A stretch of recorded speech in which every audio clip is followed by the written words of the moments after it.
Buenas tardes a todas las personas que se conectan en este momento. Los saludamos desde el Centro Cultural del Banco de la República en Buenaventura, hoy con esta segunda actividad en el marco del encuentro Cocinando desde la Raíz de la Fundación Escuela Taller de Buenaventura. Hoy estamos con tres invitados y vamos a estar conversando con ellos sobre los oficios como herramientas de reconciliación y construcción de paz. Bienvenidos y muchas gracias por acompañarnos hoy. Le doy la palabra entonces a Luz Estela Díaz Benítez de la Fundación Escuela Taller, quien va a moderar el encuentro hoy. Buenas tardes, Luz Estela, ¿cómo estás? Buenas tardes a todos y todas. Estamos en este momento conectados en el conversatorio Los oficios como herramientas de reconciliación y construcción de paz. Numerosas entidades colombianas se han acercado a las comunidades en territorios marcados por la violencia para acompañarlas en el proceso de construcción de la paz. Tanto el Estado como diferentes actores privados están actuando de mano de líderes, autoridades locales y en alianza con otras instituciones, aplicando políticas, modelos, programas nacionales y en contextos locales poco atendidos hasta la fecha, lo que conlleva un proceso de adaptación y aprendizaje. En este conversatorio que estamos adelantando en este momento, se pretende reflexionar sobre el campo de conocimiento en torno a los oficios tradicionales y su papel en la reconstrucción del tejido social como reconciliador y constructor de paz. En el caso de las escuelas taller, entidad en la que yo trabajo, se trabajan estrategias de innovación social que impulsan a las comunidades a mejorar su calidad de vida y al mismo tiempo salvaguardan el patrimonio de los oficios y saberes tradicionales del territorio entre las nuevas generaciones, a través de la activación de las economías creativas y el emprendimiento. Esta apuesta se fundamenta en la cultura como una herramienta crucial para el desarrollo humano integral y cada expresión formativa se hace pensando en contribuir el desarrollo de buenas prácticas que generan dinámicas productivas para el mejoramiento de la calidad de vida de los aprendices, de sus familias, del entorno, a mejorar su situación económica y asimismo apropiarse cada vez más del territorio. Pero como nosotros, existen muchas instituciones estatales y privadas que a partir de sus experiencias se acercan a los territorios, devolviéndole la dignidad a las comunidades y construyendo la nueva Colombia en torno al escenario de reconstrucción de paz. Entonces, sin más preámbulos, vamos a dar paso a nuestros panelistas para iniciar esta conversación.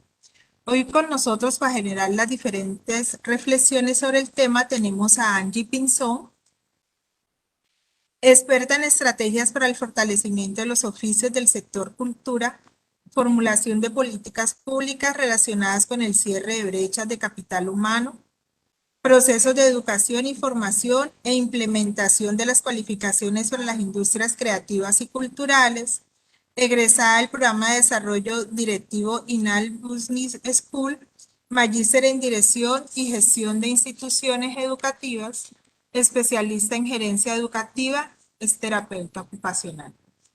También tenemos a Carlos Palacios, sociólogo y magíster en educación de la Universidad del Valle. Actualmente adelantó estudios de formación doctoral en la Universidad Autónoma de Bajo California en México. Temas de interés investigativo: educación, cultura, identidad, conocimiento tradicional, comunicación alternativa. Es coordinador del Grupo de Investigación e Identidades, docente de carrera en el programa de Sociología de la Universidad del Pacífico.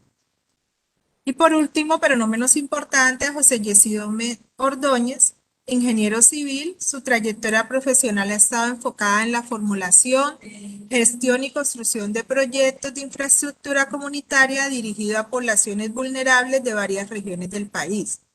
Desde el 2016 se desempeña como director de la Fundación Escuela Taller de Buenaventura, que tiene como misión salvaguardar el patrimonio material e inmaterial de la región a través de formación en oficios tradicionales. Hizo parte del equipo que realizó la postulación ante la UNESCO de Buenaventura como ciudad creativa de la gastronomía. Ha participado en procesos de recuperación y salvaguarda de recetas tradicionales del Pacífico. Entonces vamos a darle paso a Angie para que nos cuente desde su experiencia y con toda su trayectoria cómo ha estado ya trabajando a través de los oficios. Angie, qué placer saludarte, qué Hola, placer querida. verte. Sí, sí, sí. Feliz, así sea en la distancia, feliz de verlos y sentirme cerquita de Cocinando desde las Raíces en este momento. Un abrazo para ti, para Yesid, para el profe Carlos, que creo que va a ser una oportunidad muy bonita para que desde Cocinando desde la raíz se pueda conversar en torno a los otros temas que vienen asociados a los oficios y a la cultura culinaria. Yo les voy a conversar un poco sobre cuáles son todos estos oficios y cómo los oficios y las personas que ejercen una labor desde los oficios juegan un papel y un rol supremamente importante en la construcción de paz y en el desarrollo y fortalecimiento de los territorios. Y para esto me va a permitir compartir con ustedes la pantalla. Luz Estela, me avisas porfa si ven mi pantalla. Sí, sí, ya se ve. Listo. Entonces, creo que algo muy importante de lo que vamos a conversar tiene que ver con qué se entiende por oficios y cómo los oficios juegan como todo este rol en la construcción de identidad y de territorio de manera importante. Y pues, si nosotros nos ponemos en el lugar ahorita de lo que está planteado en la Ley de Oficios Culturales, que tiene un tránsito importante en el Congreso de la República, pues allí se define como los oficios todas aquellas actividades que basan sus actividades culturales, productivas e innovadoras, de manera, y se aprenden de manera heredada, a través de la tradición oral, a través de la práctica, del aprendizaje, que les permiten a las personas hacer transformaciones de materiales, realizar creaciones, producir bienes y servicios con una excelente calidad y en directa conexión con la historia y el territorio. Y eso sí que tiene, por ejemplo, un territorio como Buenaventura y nuestro Pacífico colombiano y la mayoría de territorios cuando nosotros entramos a trabajar en el país.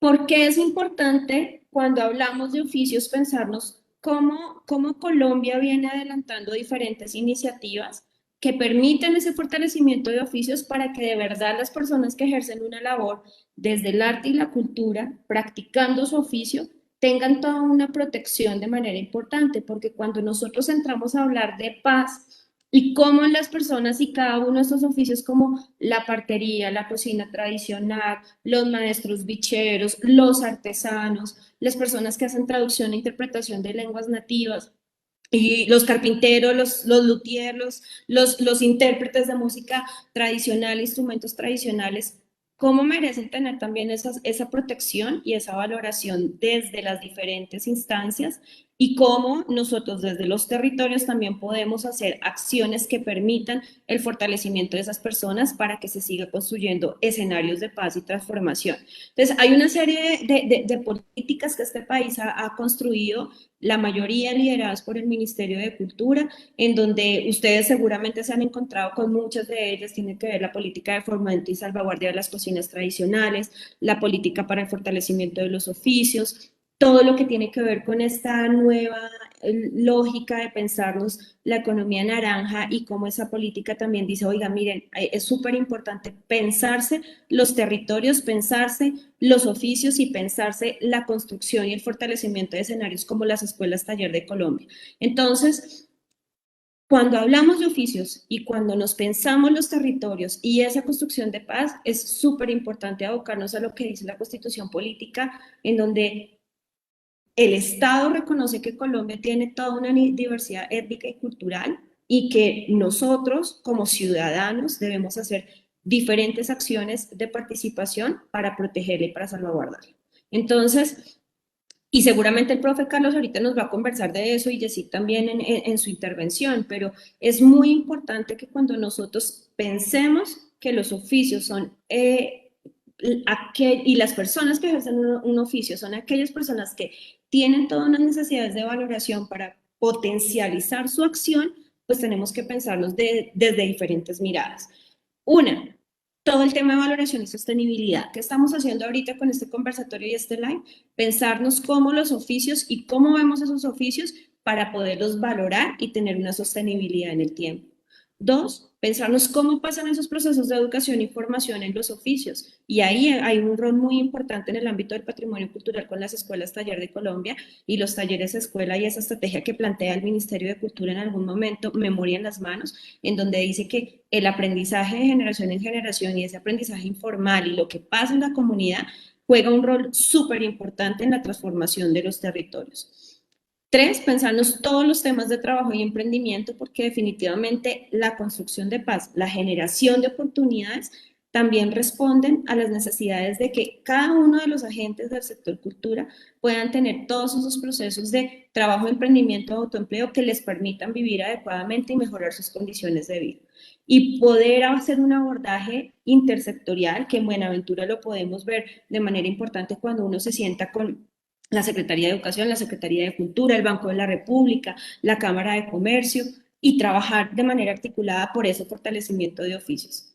Los oficios trascienden el patrimonio cultural de nuestra nación, en donde encontramos el patrimonio inmaterial y específicamente, por ejemplo, en Buenaventura tenemos muchos oficios y muchas ocupaciones asociadas a ese patrimonio cultural inmaterial, como los que mencioné hace un momento, pero también encontramos oficios asociados a todo lo que tiene que ver con el patrimonio mueble e inmueble, con archivos, gestión documental, todo el patrimonio audiovisual, todo lo que pasa con los centros históricos y los bienes de interés cultural, el paisaje cultural bichero que en este momento se está desarrollando en el Pacífico colombiano con el biche. Entonces, detrás de cada uno de estas tipologías de patrimonio encontramos oficios. Pero en las artes también hay un sinnúmero de oficios asociados a las artes visuales, a las artes escénicas y a la literatura. Y no podemos perder de vista que cuando hablamos de oficios tenemos también todo este otro ámbito de las artes visuales, escénicas y literatura, que en los territorios se encuentran muchas personas y muchos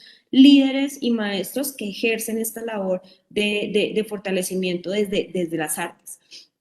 Y en el aspecto audiovisual y de medios interactivos también pasa algo muy importante. Yo, por ejemplo, tuve el gusto de participar este año como jurado en el portafolio de estímulos de la Gobernación del Valle y hay una cantidad de procesos que se generan desde el territorio, desde Buenaventura, asociados a todo lo que tiene que ver radio, cine, video, televisión y nuevos medios. Es decir, la cultura también tiene unos oficios detrás de todo el sector audiovisual que tenemos que revisar y que tenemos que complementar. Y con esa lógica de la mirada de la creatividad entre las creaciones funcionales, en donde encontramos también, por ejemplo, ocupaciones asociadas al diseño y la publicidad. Si hablamos de paz y si hablamos de oficios, definitivamente tenemos que tomarlo a partir de lo que se plantea en esa política de fortalecimiento de oficios, donde dicen, miren, si no trabajamos y generamos confianza en las instituciones y una gobernabilidad adecuada para ese fortalecimiento y valoración, un desarrollo social y productivo sostenible y una articulación intersectorial y territorial, pues esos oficios definitivamente van a continuar de alguna manera estando de lado cuando son el eje articulador y el punto focal de desarrollo y de la construcción de territorio y de oportunidades para la gente en los diferentes lugares del país. Y ahí hay algo muy importante porque cuando uno habla de los oficios y cuando, por ejemplo, hablamos de Rosminda, cuando hablamos de Elsie, María Teodora, que están en Buenaventura en este momento, todas ellas y en el conversatorio de esta mañana hablaban de la importancia de que todas las personas tuvieran, por ejemplo, un proceso de reconocimiento de su labor y su acción. Allí también empieza la paz. Allí también se construye tejido social. Cuando nosotros logramos reconocer y valorar los saberes de una persona sin importar la manera en la que se aprendieron o sin importar la forma en la que trabajan, porque muchas de estas actividades y ocupaciones no tienen unas transacciones económicas y las personas ejercen una labor desde el oficio no solamente para generar un recurso, sino también para poder construir identidad y territorio. Entonces, hay unas iniciativas del país muy importantes como las que ahorita comentaban también en los diferentes foros que tienen que ver con esos procesos de reconocimiento que son liderados por el gobierno nacional, el Ministerio del Trabajo, el Ministerio de Educación, el Ministerio de Cultura, en donde se hace una serie de actividades que le permiten a las personas y le van a permitir a las personas en un futuro próximo, esperamos que sea así, tener esa valoración y ese reconocimiento de sus saberes. Entonces, Este país, de manera importante, está trabajando en esa construcción para que una persona que ejerce una labor desde el ámbito de los oficios, desde los territorios y que haya aprendido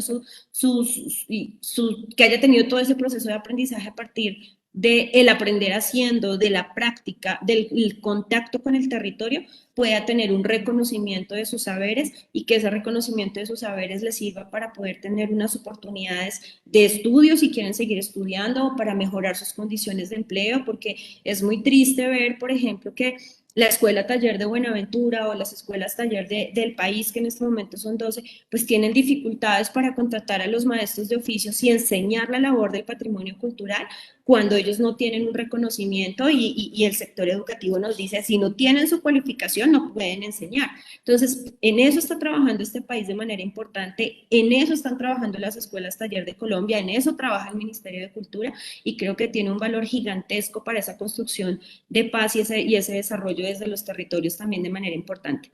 Y miren, ¿por qué tenemos que ponerle el ojo a estas acciones que son a veces tan lejanas, pero que tienen tanto impacto para las personas?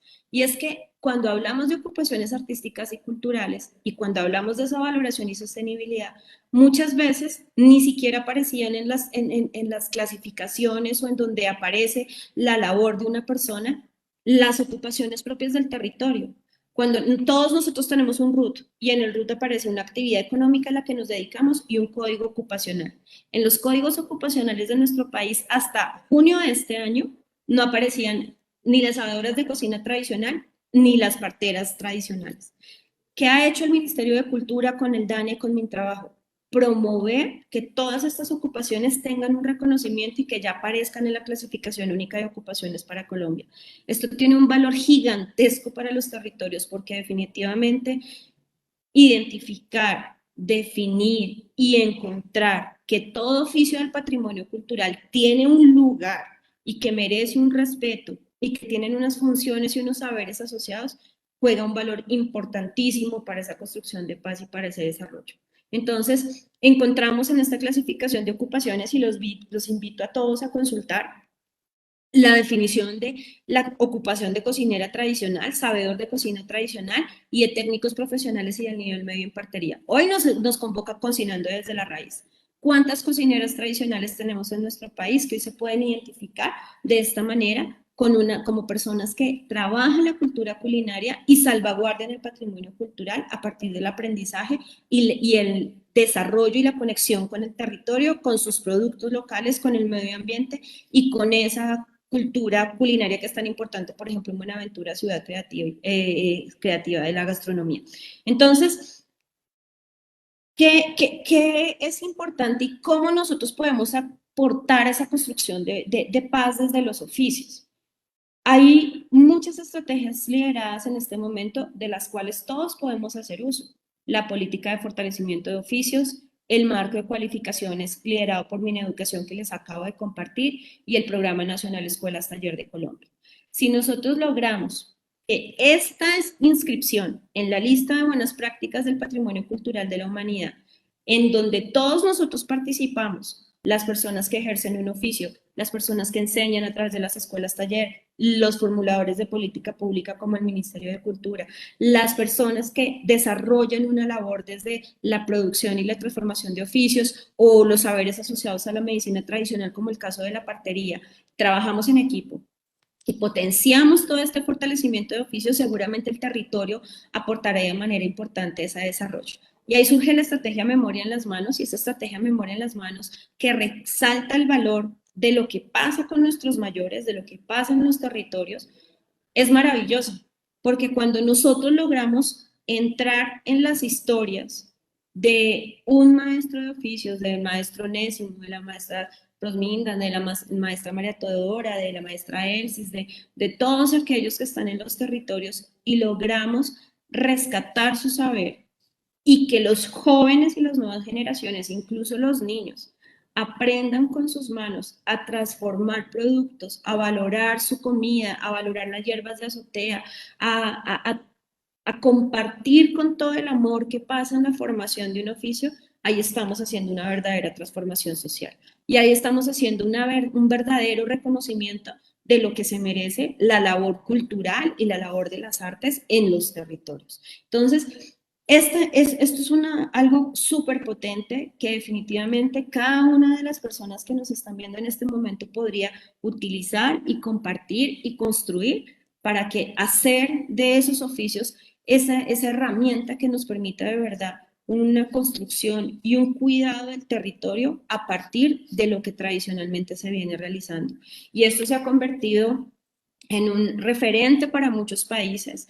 Incluso la Alianza Pacífico hoy está hablando de cómo Colombia viene haciendo esos procesos de fortalecimiento de los oficios en el territorio.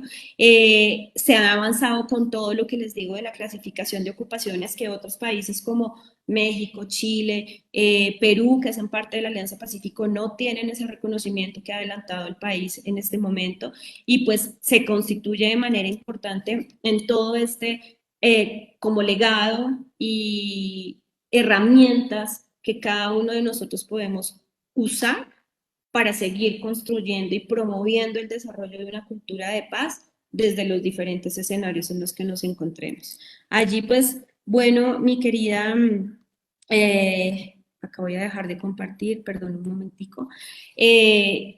Luz Estela, Yesid y profe Carlos, pues esa era como mi presentación para poderles compartir un poco como de todo este marco general de oficios que seguramente el maestro Carlos ahorita nos va a compartir más y profundizar en cómo desde esos estudios que ha adelantado pues se puede hacer esa verdadera construcción y transformación de los territorios y acá quedo atenta a lo que necesite.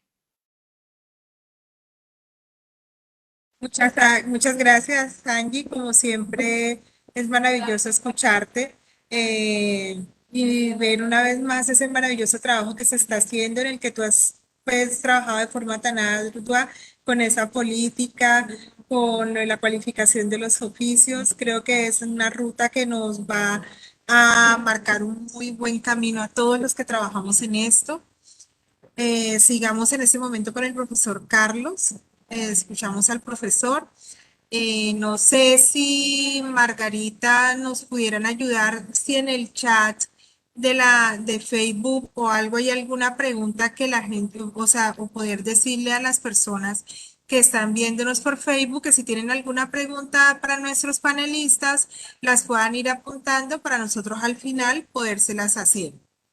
Bueno, profesor Carlos Palacios, el espacio es suyo. Gracias, muy amables. Muchas gracias por compartirnos esta información. Me parece fabuloso, digamos, este ejercicio que se ha venido haciendo desde el Ministerio en relación con el marco de cualificación digamos, abre el espacio para generar los procesos de reconocimiento e inclusión social que estaban pendientes en el contexto de la nación colombiana. Yo creo que ese es un asunto en torno al cual tendríamos que reflexionar un poco más. Si ustedes recuerdan, antes de la Constitución de 1991, el país no se pensaba los problemas de la diversidad. Y digamos, proceso que se está siguiendo, podemos decir sin lugar a dudas, es precisamente parte de los desarrollos institucionales que se derivan justamente de la inclusión en la Constitución del 91 del reconocimiento del país como un país multicultural. Y en este sentido, digamos, estas políticas le dan forma a eso. En muchos, digamos, de los problemas sociales que se han generado en la nación tienen su origen en la negación precisamente de esa diversidad que constituye la nación. Y esta negación generó procesos de invisibilidad y de violencia. Mucha de la violencia que ha emergido, digamos, en el territorio nacional es el resultado del desconocimiento de los derechos, digamos, de estos grupos diversos que habitan el territorio, de las poblaciones indígenas y afrocolombianas, campesinas, etcétera, que ocupan el territorio nacional. Y creo que la Constitución del 91 por primera vez invita al país a repensarse en términos de la manera como está construida, digamos, la relación de las instituciones con los territorios locales. En ese sentido hay un avance muy importante que uno no puede desconocer. Creo que hemos ganado como sociedad en este aspecto. El reconocimiento es la posibilidad también de no solo dar existencia en términos institucionales, sino sociales a los actores que hacen parte del territorio.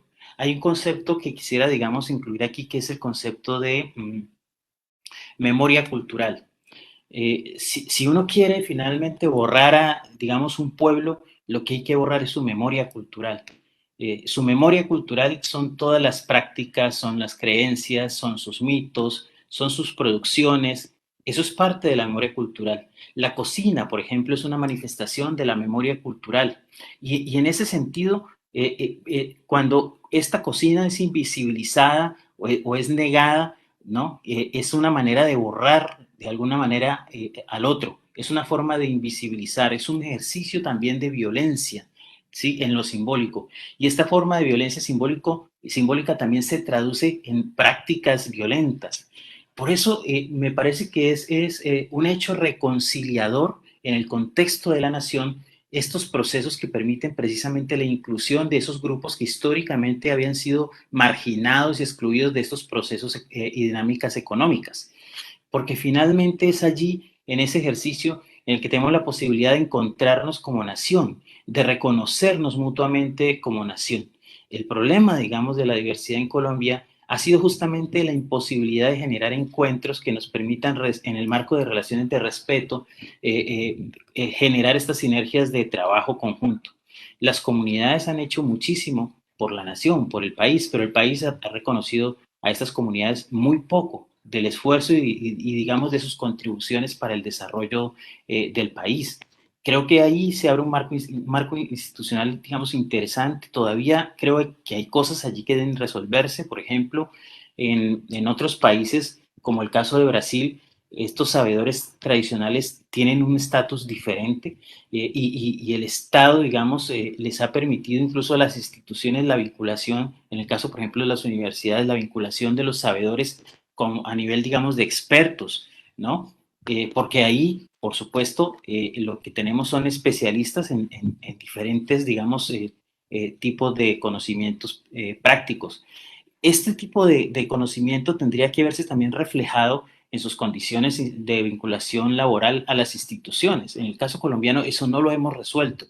Y esto hace, por ejemplo, que los sabedores sigan siendo tratados de manera desigual en el tema de las contrataciones que se hacen con las instituciones públicas, por ejemplo, ¿cierto? Entonces, digamos, la formalización de los contratos profesionales exigen que usted tenga el título y según el título, pues establecen unos topes salariales, pero el caso de los trabajadores, digamos, de los sabedores tradicionales, pues entonces para ellos no existen esas tablas salariales y esto es parte de esos problemas de inclusión social que tenemos todavía que resolver. En términos administrativos, las instituciones tienen que repensar esos procesos de contratación, tienen que reorganizar estas dinámicas. El reconocimiento no es solamente, puede quedarse, digamos, a nivel simbólico, sino que luego tiene que concretarse en acciones claras que permitan mejorar las condiciones con las que estos actores están entrando a participar de estos procesos, digamos, laborales que se abren a nivel de las instituciones.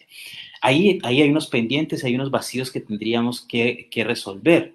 En términos prácticos, por ejemplo, yo recuerdo una situación que tuvimos en la universidad con algunas de las sabedoras que trabajan allá y que enseñan todo el tema, digamos, de danzas folclóricas. Entonces, mi discusión era básicamente que la institución reconoce el tema de la diversidad, trabaja el tema de la diversidad, pero en términos de sus procesos contractuales no hay ningún cambio institucional que permita incluirlas como parte, digamos, de los equipos de trabajo en las mismas condiciones que el cuerpo profesoral.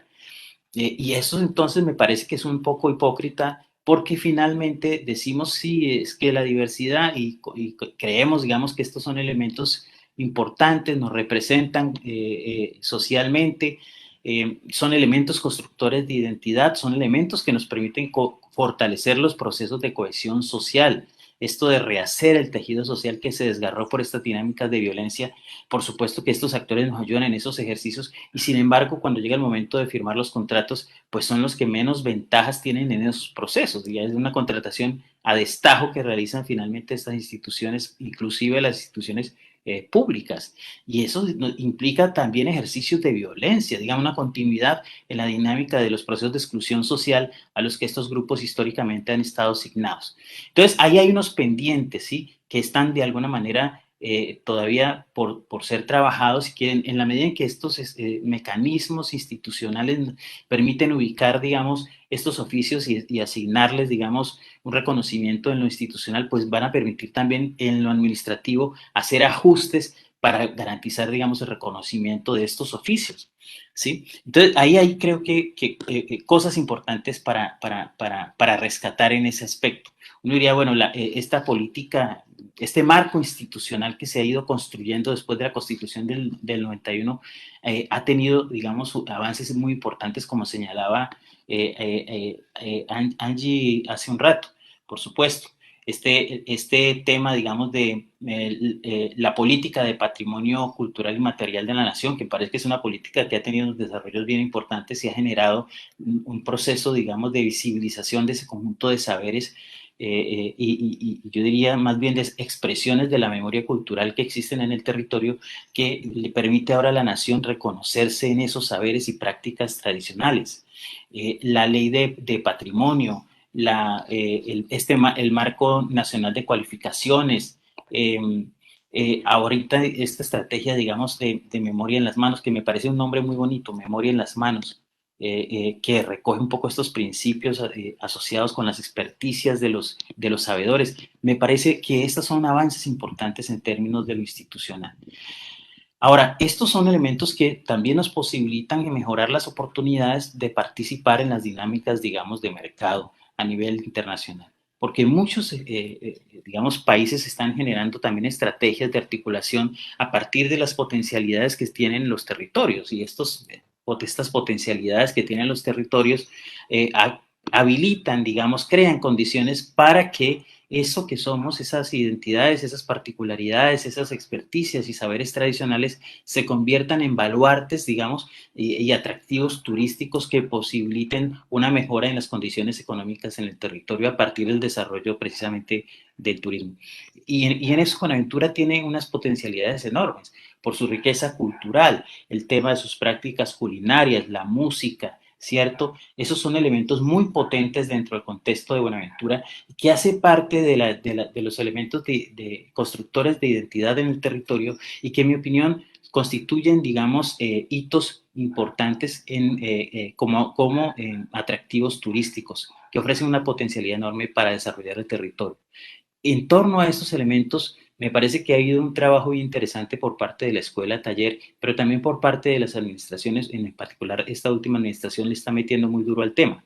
Y esto, digamos, hay que mencionarlo para reconocer precisamente cómo se requiere cambiar el enfoque en términos de las estrategias de inserción económica de estos territorios a las dinámicas del mercado, entendiendo que esas dinámicas del mercado van a condicionar muchos de los procesos productivos que se llevan a cabo en los territorios, pero en la medida en que los territorios se vinculan desde sus saberes, desde sus potencialidades, y no necesariamente desde estas relaciones desiguales que se suelen construir, en la que, digamos, estos actores económicos llegan e imponen unas condiciones al territorio, sino que es al revés, es el territorio el que les dice, nosotros somos esto y esta es nuestra oferta, y esto, digamos, es lo que tenemos para ofrecer.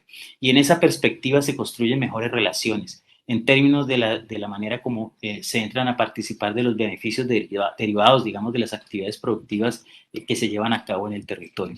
Creo que esto es parte de lo que hay que construir, ¿sí? No se construye la paz, esa es una buena pregunta que habría que hacernos, ¿qué es la paz, no? ¿Cómo entendemos la paz en los territorios? ¿Sí? Creo que un elemento bien importante planteado en los acuerdos de paz justamente tiene que ver con la discusión frente a la manera como las comunidades concebían el concepto de paz en el territorio. La paz, mucha gente piensa que es solamente la ausencia del conflicto bélico, pero realmente la paz va mucho más allá de eso. Entre otras cosas, el conflicto siempre va a ser una constante en las relaciones sociales, siempre vamos a tener diferentes maneras de ver y entender los asuntos.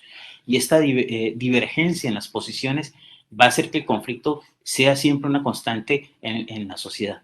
El problema no es ese, el problema es la manera en la que como sociedad hemos tramitado los conflictos y las diferencias que emergen entre nosotros. Y estas diferencias que emergen entre nosotros, mal tramitadas, se han traducido en hechos de violencia. La violencia es una manera de resolver el conflicto, ¿no? El conflicto, en términos, vuelvo e insisto, como las diferencias que tenemos nosotros como miembros de la sociedad. podemos resolver el conflicto dialogando, pero una manera, digamos, distinta de resolver el conflicto es a través del uso de la violencia, de la eliminación del otro. Y eso hizo carrera en la historia del país. Entonces, esta manera de resolver los conflictos fue lo que trajo la violencia al territorio. Y es lo que finalmente ha hecho que el país se desangre en un proceso de lucha de más de 50 años.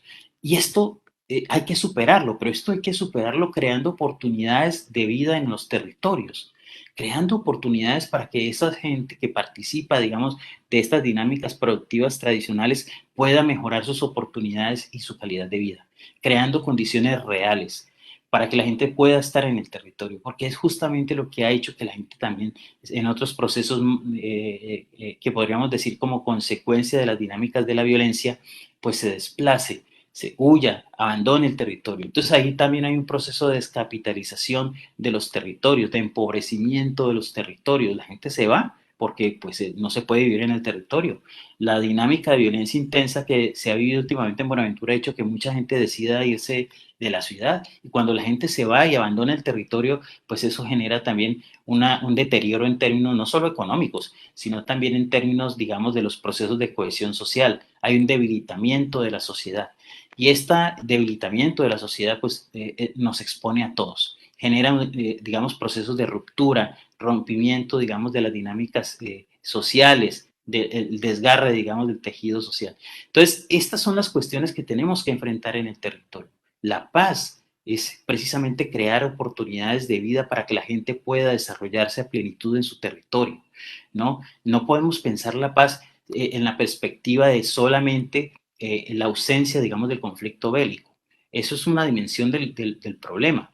Resolver el conflicto bélico, pero resolver el conflicto bélico también implica, resolver el conflicto bélico es una dimensión del problema, pero no es en sí la paz. La paz es construir oportunidades de vida para la gente que está en el territorio.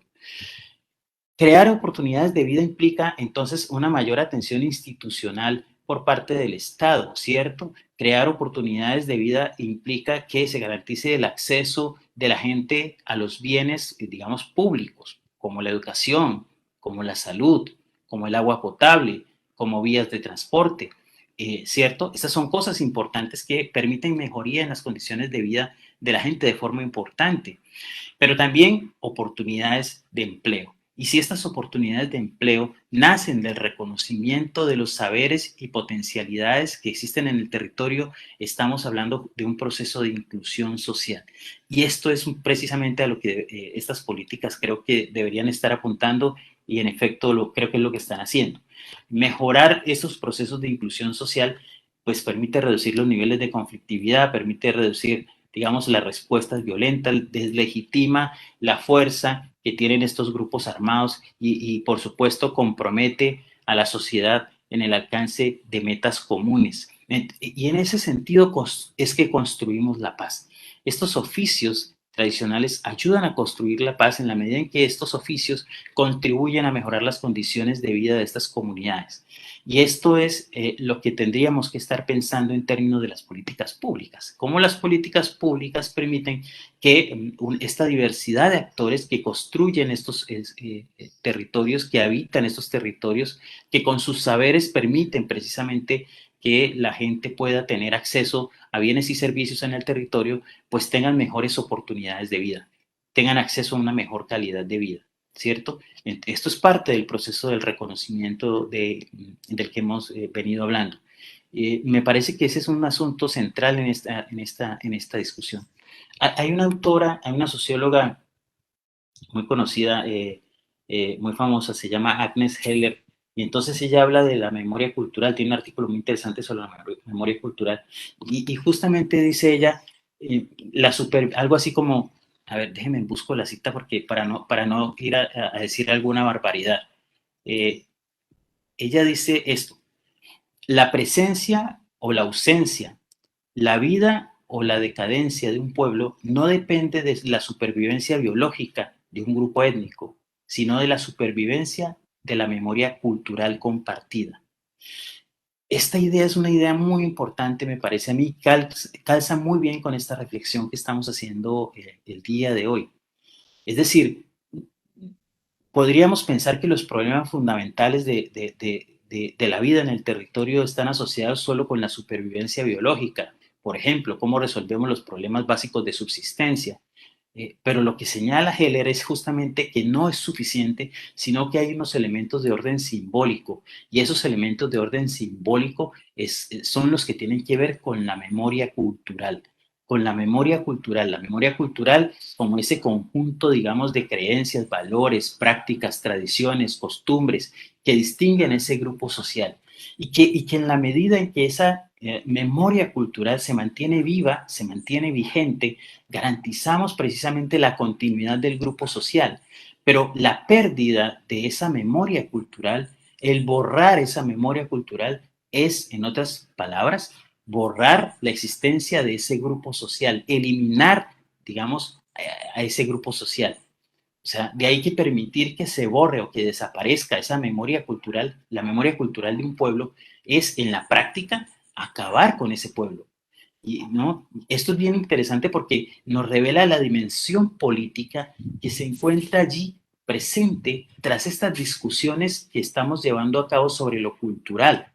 Cómo lo cultural tiene una relevancia mucho más alta de la que nosotros suponemos cuando hablamos de la manera en la que los, digamos, pueblos son reconocidos o no. El no reconocimiento del otro, su invisibilización o su negación, es una manera también de eliminación del otro, de negación del otro.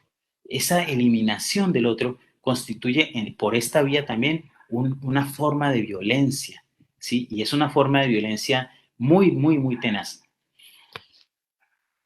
Entonces, esta dimensión cultural de la que estamos hablando, aquí cobra una relevancia tremenda, tremenda. Porque en la medida que nos reconocemos los valores culturales del otro, no solo negamos al otro, sino que en el fondo lo que estamos haciendo es eliminándolo, ¿no? Y en el país eso sucedió durante 200 años, hasta la Constitución del 91, ¿no? Entonces, y este es parte de ese proceso de resarcir un poco estos problemas del reconocimiento y de inclusión social en los que históricamente, pues, digamos, ha estado inmerso el país. Creo que esto es un avance importante.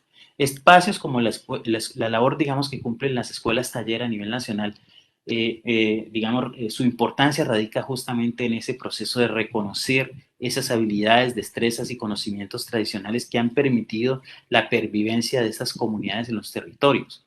Yo creo que esto es parte de un proceso de reconocimiento importante que debe hacerse al interior de la sociedad colombiana. Pero como digo, no es suficiente. Aquí todavía tenemos que resolver algunos problemas institucionales que tienen que ver con la manera como estos sabedores tradicionales son vinculados o no con las instituciones. ¿Cuáles son las garantías institucionales que se crean para proteger, digamos, a estos sabedores, ¿cierto? ¿Cómo mejoramos el trato que les damos al nivel de las instituciones a estos sabedores? En términos, por ejemplo, de las formas de contratación. Por ejemplo, bueno, no, yo recuerdo en el caso de la universidad, a esta señora le pagaban como 50,000 pesos a la instructora, y entonces pues yo estaba muy molesto por el asunto e intenté generar un debate sobre el asunto, que fue bastante problemático, por cierto, pero no logré cambiar las estructuras administrativas. Es decir, esto es un poco más complicado porque, digamos, la gente dice, no, es que la ley no permite eso. ¿Y uno qué hace con la ley? Y entonces, Profe, perdóname, yo te interrumpo un momento por dos cosas y te pido disculpas. La no, no, primera es tranquila. porque en un momento me tengo que retirar, pero dos, estoy que me hablo con lo que dices. Y estoy que me hablo porque lo que tú planteas es real. La paz empieza por el respeto por el otro y la paz empieza por la valoración del otro. Y eso es lo que necesitan los oficios.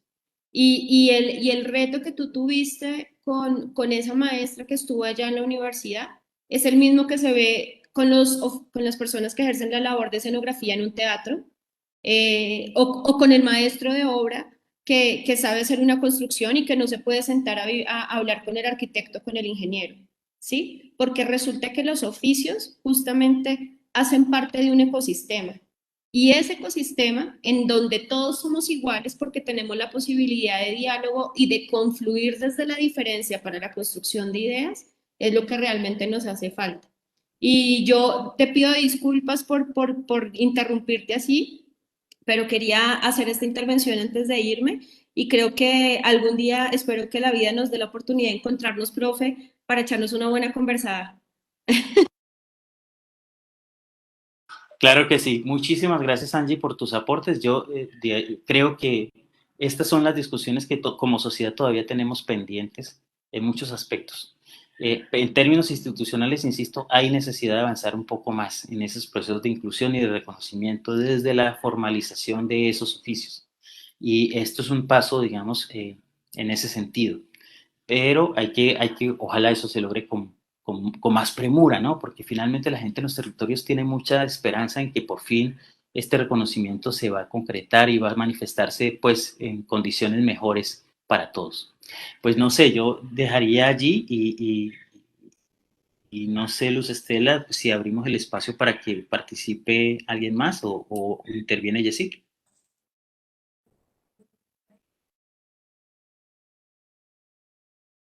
Pues no sé si seguimos con la intervención de Yesid y al final abrimos el panel para las Ok. diferentes preguntas. ¿Te parece, profe? Vale, perfecto. Aquí Sí. he apuntado algunas que me han ido haciendo de las personas que están conectadas. Al final las hacemos porque las han dirigido a los tres panelistas.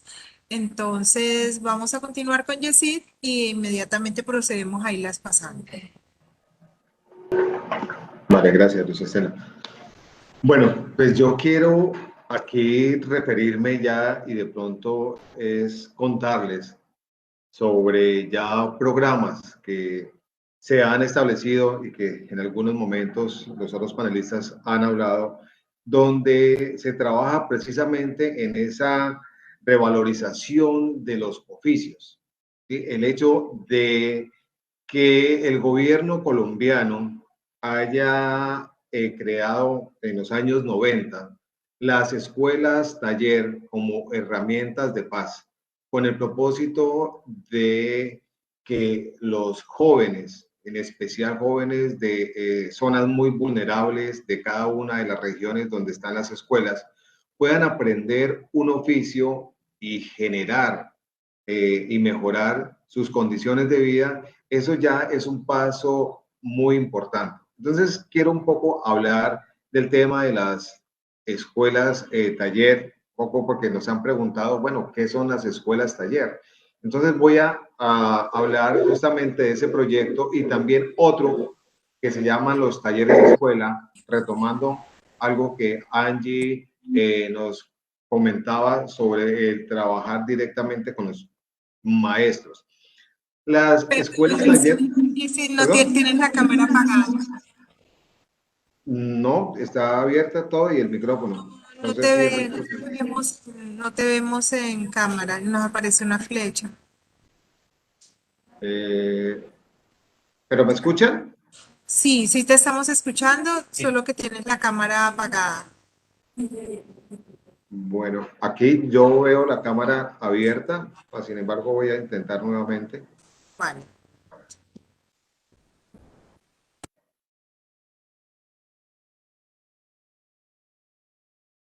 Ahí. Porque acá aparece en la pantalla, sí aparece acá como si estuviera la pantalla abierta. No sé, Margarita. Sí, es porque tu señal está un poco baja, tu red está un poco baja, entonces esta aplicación prioriza el audio antes que la imagen. Entonces, Ok. Entonces seguimos así mientras se te estabiliza. Gracias. Vale, listo. Entonces les comentaba de una de las estrategias o los programas precisamente que se viene trabajando con el apoyo del Ministerio de Cultura y es la creación de estas escuelas taller como una estrategia para que los jóvenes puedan aprender un oficio. Una estrategia que se toma de España, donde justamente en los años 80 el gobierno español decide trabajar con los jóvenes para poder recuperar todo el patrimonio inicialmente arquitectónico que se tenía, que estaba en deterioro y que era necesario tener una mano de obra especializada. Entonces se crea las escuelas taller en España y posteriormente en los 90 conoce Colombia ese programa y decide traerlo, pero adicional a todo el tema del patrimonio material, pues involucra el patrimonio inmaterial como una de las estrategias también para que estos jóvenes puedan aprender diferentes oficios. Entonces, ya en el proceso del que venimos trabajando, es justamente donde en cada región en las cuales se encuentran las escuelas taller, en este caso, pues en el Pacífico tenemos en Buenaventura, en Quibdó, en Tumaco, en Cali y tenemos en Popayán, pues vienen realizando una labor muy pensada desde el entorno y desde el territorio en el cual estamos, trabajando con oficios donde inicialmente queremos salvaguardar y queremos trabajar, teniendo en cuenta pues que algunos están en peligro de perderse, ¿no? Tenemos un caso muy especial en la escuela taller de Monpós, que hace muchos años el tema de la alfarería era muy importante y Monpós era muy conocida también por el tema de la alfarería, pero hoy solamente hay un solo maestro alfarero. Entonces, si ese maestro deja de enseñar, pues obviamente se va a perder ese oficio. Y es justamente lo que se está haciendo en la Escuela Taller de Monpós, es recuperar nuevamente ese oficio y darle un valor y una importancia, ¿sí?, a ese oficio en especial. Y por eso se ha montado un taller que tiene que ver con alfarería en Monpós. Igual en cada una de las regiones venimos trabajando y formando a estos jóvenes, pero siempre pensando en el tema del autoempleo y el emprendimiento, ¿sí?, que era uno de los temas que hablábamos también. Es importante que estos nuevos aprendices empiecen a trabajar su oficio pensando en que ellos pueden hacerlo sin tener la limitación de la empleabilidad, sino que ellos puedan tener las herramientas para tener una idea de negocio, un emprendimiento. Entonces, durante el proceso de formación que nosotros tenemos con estos jóvenes, pues van a tener las herramientas suficientes para tener su propio emprendimiento y después también en algunos casos, pues conseguimos apoyo para que ese emprendimiento pueda llegar a un feliz término y empiecen un proceso. Entonces, esa es una de las estrategias que, como les decía, se viene trabajando, que nos ayuda justamente a darles esas oportunidades que los jóvenes necesitan. En estas regiones, como la región del Pacífico especialmente, nuestros jóvenes necesitan son oportunidades, porque hemos encontrado un potencial muy grande en cada uno de los lugares donde nosotros estamos. Las oportunidades son las que necesitamos y esta es una de esas oportunidades que pueden tener jóvenes que posiblemente por diferentes limitaciones no puedan ir hasta una universidad y tener una formación diferente, pero acá pueden tener esa oportunidad de aprender un oficio y a través de ese oficio, pues, como les decía, mejorar sus condiciones de vida, las de su familia y también las de la comunidad. Y hay algo adicional, y es que también nos están ayudando a salvaguardar ese patrimonio y ese oficio, ¿sí? Tenemos acá las personas que han estado en el Pacífico, tenemos un instrumento musical que es muy conocido, que es la marimba, y justamente la UNESCO declara la música de la marimba como patrimonio de la humanidad. Entonces, hemos tenido la oportunidad de un maestro muy reconocido de la región que sea él el encargado de enseñarles a esos jóvenes cómo elaborar ese instrumento musical, pero además de elaborarlo, cómo afinarlo a través del oído, como lo hacían ancestralmente las personas acá. Entonces, oficio que ya por la modernidad, por la tecnología, pues se ha ido perdiendo, pero justamente es ese rescate que se quiere hacer desde la misión que tenemos nosotros, las escuelas taller. Y la otra estrategia que estamos implementando son los talleres escuela. Y es justamente convertir un taller de un maestro en una escuela de formación. Es ir hasta el territorio, es trabajar con ese maestro, darle ese valor, esa importancia que él tiene frente a ese oficio y que él pueda trascender a través de formar a nuevos jóvenes en su casa, en su taller. Eso trae muchas ventajas, una dinamización pues de la economía, del territorio, del maestro, y también es sentirse él importante, ¿sí? Las experiencias que hemos tenido y los comentarios de los maestros son muy alentadores, es sentirse nuevamente tenidos en cuenta, es sentirse importante frente a un oficio. Entonces, eso es una gran oportunidad que tenemos también para llegar y trabajar con cada uno de esos maestros desde allá, desde su saber, desde cómo él quiere transmitirle ese conocimiento a estos jóvenes. Entonces, son dos estrategias que quería comentarles a ustedes que venimos trabajando como parte de la misión de las escuelas taller en los diferentes lugares que hay en el país. Somos actualmente 12 escuelas. En la costa atlántica está en Cartagena, es la de las primeras escuelas taller que se crearon. Está Mompox, está Barichara, también está en Bogotá. Tenemos también en Tunja y hay unas nuevas que se están creando como en Puerto Tejada, en Villa del Rosario, que es límites con Venezuela, y también se está en proceso de crear una en Pasto, cada una con unas misiones que tienen que ver con su entorno, con su territorio, con los oficios que nos encontramos también ahí para poder salvaguardar. Desde la Escuela Taller de Buenaventura hay algo adicional que nos hemos encontrado, es que a través de un proyecto y un cooperante internacional hicimos un estudio porque queríamos crear un nuevo técnico laboral, porque justamente nuestros aprendices al finalizar el proceso salen como técnicos laborales.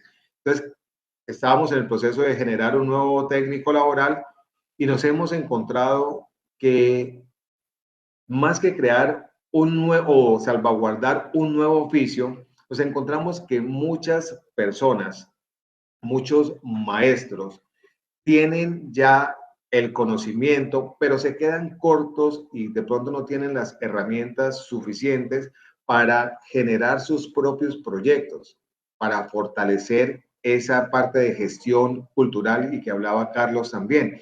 Entonces vamos a tener un técnico de formulación y de gestión de proyectos que va a estar muy dirigido a esos maestros, ¿sí? Que ya tienen el conocimiento en su oficio, pero vamos a aportar y ayudar para que ellos puedan seguir generando proyectos que les genere también sostenibilidad en el tiempo, que eso es muy importante, ¿no? Entonces, quería básicamente comentarles de esas estrategias que venimos realizando.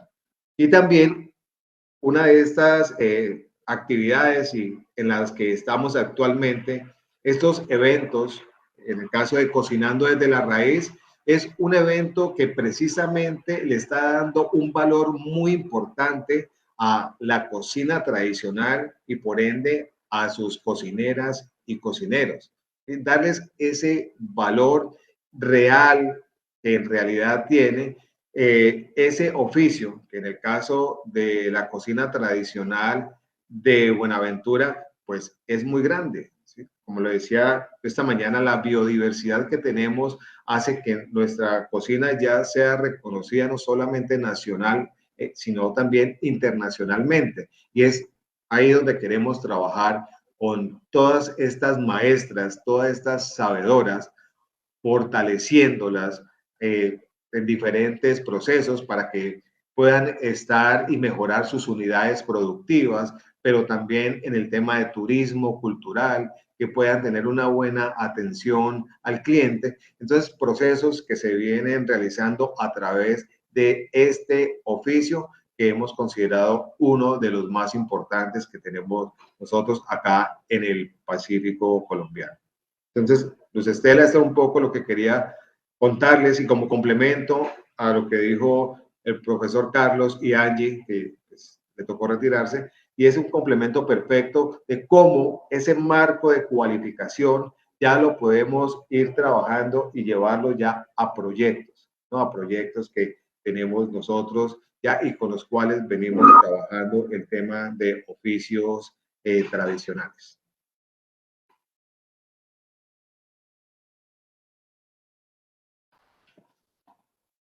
Luz Estela, ¿estás por ahí?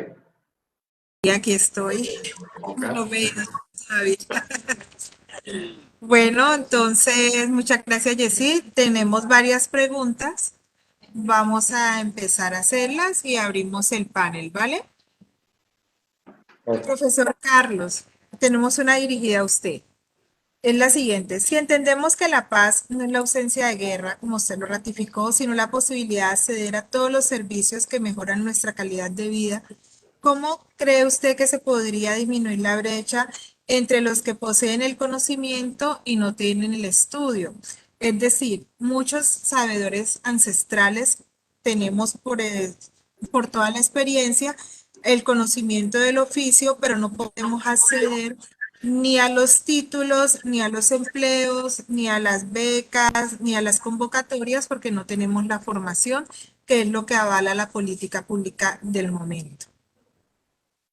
Sí, yo creo que parte del proceso que realiza, por ejemplo, la escuela taller y ahorita el SENA tiene que ver justamente con eso, ¿no? Este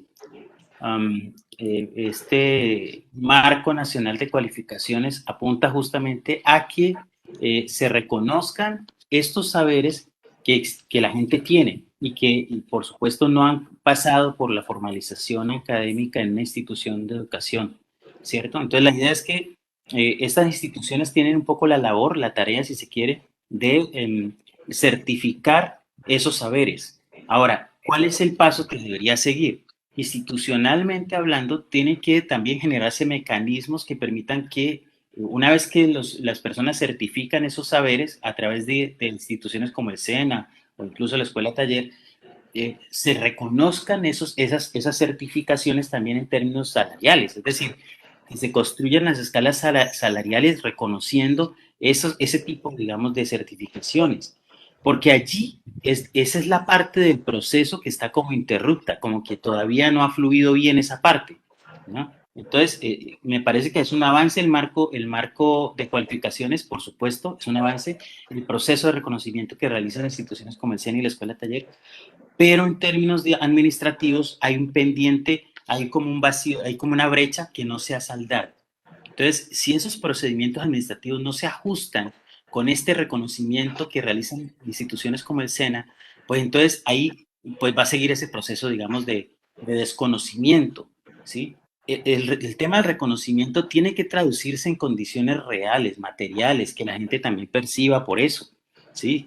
Que no se le pague a destajo al trabajador artesanal, a la sabedora, digamos, tradicional en cocina, sino que es que se le vincule laboralmente con todas las condiciones de ley y se reconozca su saber en justa medida. Y esto también puede implicar la necesidad de que haya un cambio normativo que permita que las instituciones puedan hacer el tipo de contratación conservando, digamos, reconociendo la experticia que tiene cada persona por su trayectoria, ¿cierto? Por su contribución a la comunidad, porque de hecho, no recuerdo, hay una ley sobre ese tema cultural que habla justamente de esos elementos que estoy mencionando, ¿cierto? Entonces se reconoce la trayectoria, las contribuciones hechas a la comunidad, que cuente con una legitimidad social. Ya, con esos elementos, eso debería ser suficiente para que, por ejemplo, ese sabedor que ha hecho, digamos, su trabajo de contribución a la comunidad durante 20 años o 30 años, pudiera estar en el mismo, digamos, nivel que un profesional recién graduado. O sea, que eso podría ser equivalente a un título a un título profesional y que eso entonces salarialmente también debería reconocerse en la misma medida, ¿sí? No sé si esto, digamos, resuelve un poco la inquietud que me plantea. Pero fíjate, Carlos, que nosotros como escuela estamos trabajando fuertemente en eso, pero de todos modos todavía nos falta mucho camino por recorrer desde la política pública como tal, porque en la actualidad nosotros como escuela seguimos atendiendo los lineamientos del Ministerio de Educación, de las Secretarías de Educación.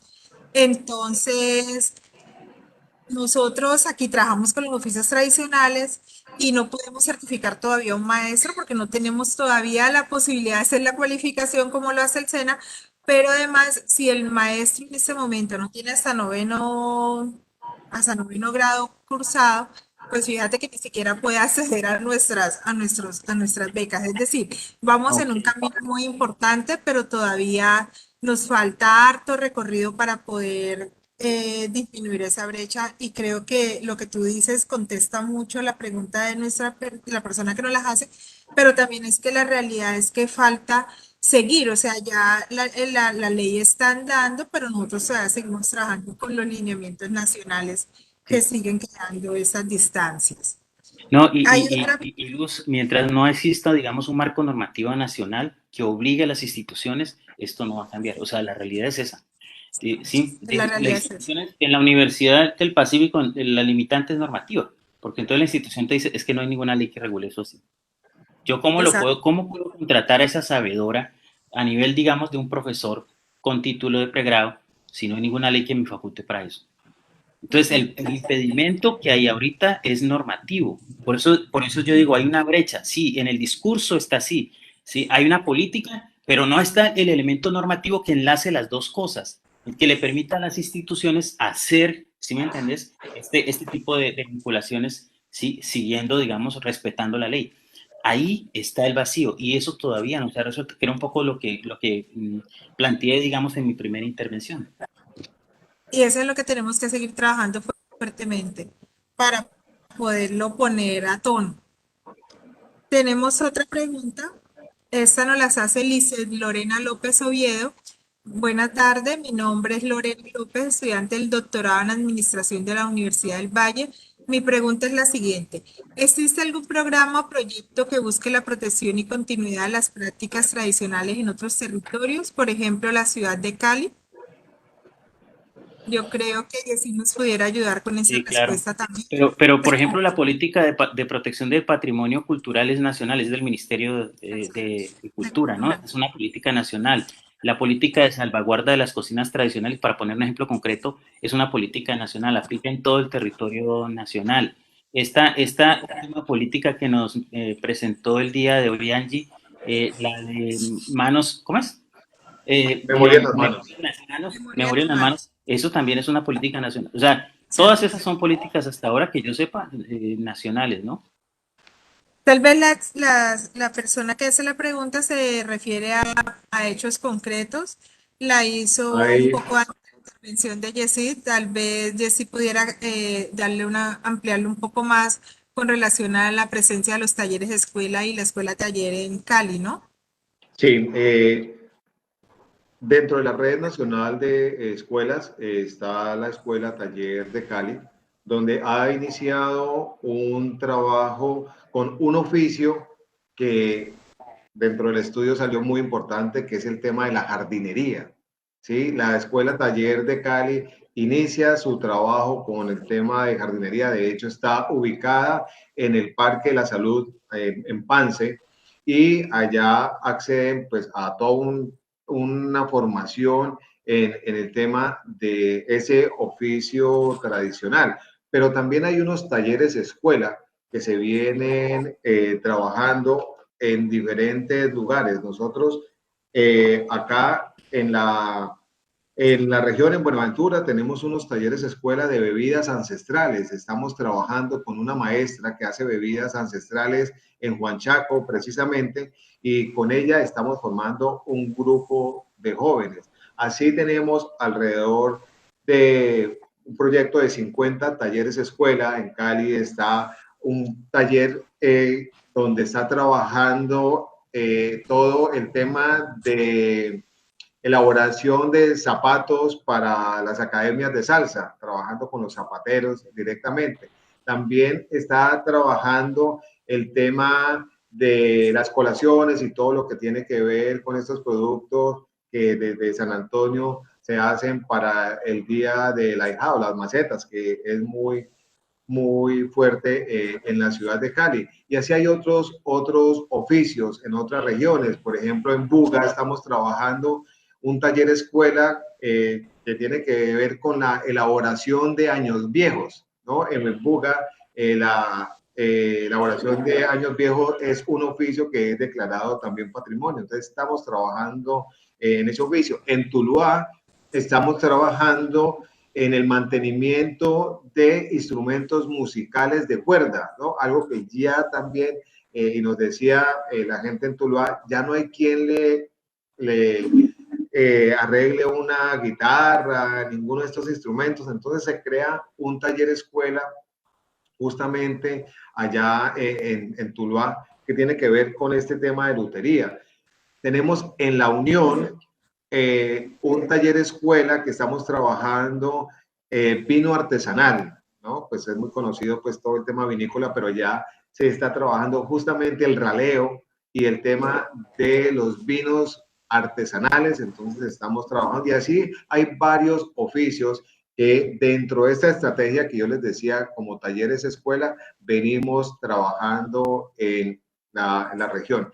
Más o menos tenemos alrededor de 50 talleres escuela en 42 municipios que están entre Nariño, Valle, Cauca y Chocó, ¿no? Hay 50 talleres que vienen siendo liderados por las escuelas taller, tanto de Quibdó como la de Tumaco, la de Popayán, Cali y Buenaventura. Entonces ahí estamos fortaleciendo también esos oficios que en su momento se visitaron los municipios y se hizo todo un trabajo con las entidades de cultura y de turismo y con los mismos sabedores para poder trabajar el oficio que les acabo de comentar.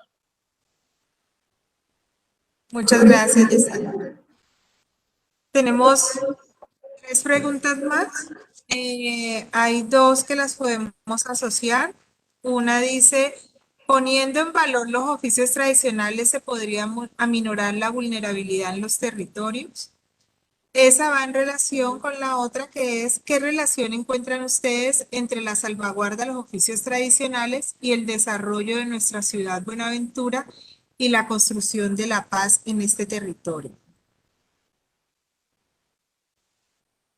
¿Cuál escoge a Carlos? Hágale con la más difícil, ¿no? Yo creo que, vuelvo, insisto, el problema histórico de este país ha sido el tema del reconocimiento, el no reconocimiento del otro. Y esto se ha traducido en múltiples hechos de violencia en muchos sentidos, ¿no? No solo la violencia derivada del conflicto armado, sino que también hay formas de violencia simbólica, formas de violencia que tienen que ver con el trato que reciben los grupos sociales, la violación de sus derechos, ¿cierto? La falta de oportunidades, la forma desigual como se asignan los recursos para el desarrollo en los territorios, el hecho de que, por ejemplo, Buenaventura, siendo el principal puerto del país, no cuente con todos los servicios públicos que debería tener. ¿Cómo es posible que todavía no tengamos agua potable las 24 horas del día? Sí, eso es una cosa inconcebible en contexto de modernidad y con esta dinámica de globalización económica, eso no es entendible, en realidad eso no, es increíble realmente. Y esto tiene que ver con los problemas del reconocimiento de nosotros como sociedad, de la diversidad que somos, ¿cierto? Entonces avanzar en esos temas del reconocimiento, y creo que es a eso, por ejemplo, a lo que apuntaba realmente el acuerdo de paz. Con sus diferentes elementos, digamos, que los diferentes componentes que tiene, digamos, el acuerdo de paz. Ese tema del reconocimiento implica crear condiciones reales de mejoramiento de la vida de la gente en los territorios, no fuera de los territorios, en los territorios, porque es justamente el problema que ha generado esta guerra sin sentido, que la gente tenga acceso a mejores oportunidades de vida, que se mejore el tema del empleo, que se mejore el tema de la salud, de la educación, de las vías. Todos esos son elementos que son responsabilidad del Estado.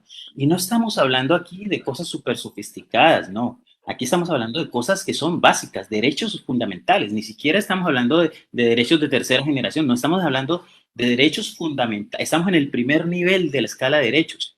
Derechos básicos que no se han resuelto para la sociedad en el contexto, digamos, de Buenaventura.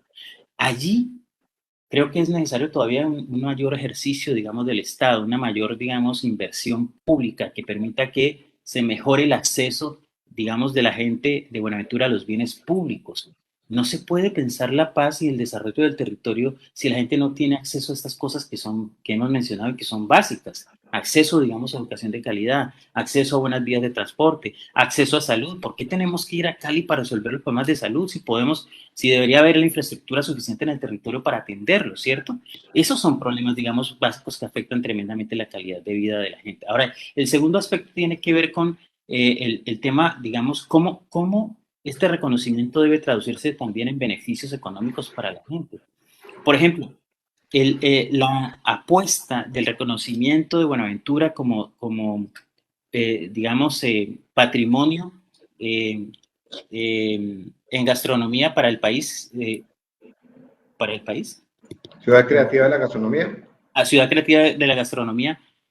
Esa es una apuesta interesante que permite que, por ejemplo, los sabedores que están vinculados con esta actividad puedan mejorar su participación de los beneficios económicos que se derivan de esta, ¿cierto? Y uno podría pensar, bueno, organizar mejor el encadenamiento productivo, todo el nicho económico que está vinculado con este clúster, ¿sí? Que puede ser desde los hoteleros, ¿cierto? Hasta el sistema de transporte en relación con este tema gastronómico, debería permitir una mejor participación de todos en los beneficios económicos que se derivan de allí.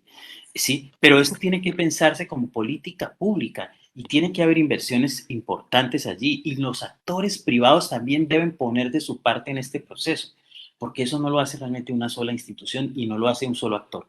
Este es un asunto que requiere, digamos, de la sinergia de todos, para que precisamente cambie completamente la estructura organizativa tanto del contexto económico local como en términos, digamos, de las instituciones. Cómo las instituciones dan una mejor respuesta a las necesidades y demandas que existen en el territorio, pues articulándose, haciendo sinergias de trabajo conjunto y todas poniendo recursos, porque de otra manera esto no va a arrancar, digamos, se nos logrado el título, pero la materialización de eso depende de las voluntades políticas en el entorno local. Si todos los actores no le apoyan, eso no se va a desarrollar y al final no se va a traducir en beneficios para todos. No sé si tienes algo para complementar ahí. Sí, yo quiero complementar un poco y ya lo que dice Carlos es clave, ¿no? Digamos, todo el tema de inequidad. Pero hay algo que yo quiero complementar y es el tema que tenemos que darle nosotros valor también al potencial y a lo que nosotros tenemos acá como región, que muchas veces nos falta también eso. Muchos jóvenes cuando llegan aquí a la escuela taller me dicen, ¿ustedes dan cocina internacional? Y yo les digo, ¿y por qué no mejor internacionalicemos la cocina colombiana, la cocina del Pacífico? ¿Sí? Entonces tenemos que empezar a trabajar también, a darle valor a lo que nosotros tenemos. Los potenciales que uno encuentra en estas regiones son muy grandes y como les decía, son oportunidades. Tenemos que empezar a trabajar también en esa parte. Yo esta mañana decía que quiero leer un poco cuando se instalaba este evento. Yo decía que el tema de la gastronomía, y voy a hablar como de ese oficio, básicamente, cada vez cobra mayor importancia en la economía de nuestra ciudad y la del mundo, ¿sí?